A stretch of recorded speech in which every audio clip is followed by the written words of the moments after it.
394 phone പേയിൽ credit ആയിട്ടുണ്ട്. നന്ദിയുണ്ടേ. അതെ, ശബ്ദം മലയാളത്തിന്റെ മഹാനടൻ മമ്മൂട്ടിയുടെ തന്നെയാണ്. ഇതുപോലെ ഓൺലൈൻ പേയ്മെന്റ് നടത്തുമ്പോൾ ഇനി മുതൽ നിങ്ങളുടെ ഇഷ്ട നടന്മാരുടെ ശബ്ദവും ഇതുപോലെ കേൾക്കാമെന്നതാണ് പ്രത്യേകത.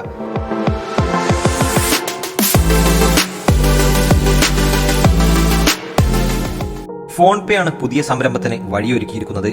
കേരളത്തിൽ ഫോൺ പേയിൽ വരുന്ന ശബ്ദം മമ്മൂട്ടിയുടേതാണ്. ഇതിന്റെ ചെറിയ വീഡിയോ ക്ലിപ്പുകൾ ഇപ്പോൾ ഫാൻസ് പേജുകളിൽ പ്രചരിക്കുന്നുമുണ്ട്. മമ്മൂട്ടിക്ക് പുറമെ മഹേഷ് ബാബു, കിച്ച സുദീപ്, അമിതാഭ് ബച്ചൻ എന്നിവരുടെ ശബ്ദങ്ങളും ഫോൺ പേയിൽ ഉൾപ്പെടുത്തിയിട്ടുണ്ട്. ഇവ യഥാക്രമം ഹിന്ദി, കന്നഡ, തെലുങ്ക് ഭാഷകളിലാകും കേൾക്കുക. നിലവിൽ വിവിധ പേയ്മെന്റ് ആപ്പുകൾ ലഭ്യമാണ്. ഗൂഗിൾ പേ, ഫോൺ പേ, പേടിഎം തുടങ്ങിയ ഉദാഹരണമാണ്.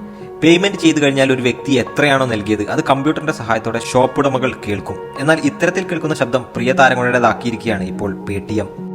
ബ്രഹ്മയുഗത്തിന്റെ തിളക്കത്തിലാണ് ഇപ്പോൾ മമ്മൂട്ടി. രാഹുൽ സദാശിവൻ സംവിധാനം ചെയ്ത ബ്രഹ്മയുഗം ചിത്രം തിയേറ്ററുകളിൽ വൻ പ്രശംസകൾ ഏറ്റുവാങ്ങിക്കൊണ്ട് മുന്നേറുകയാണ്.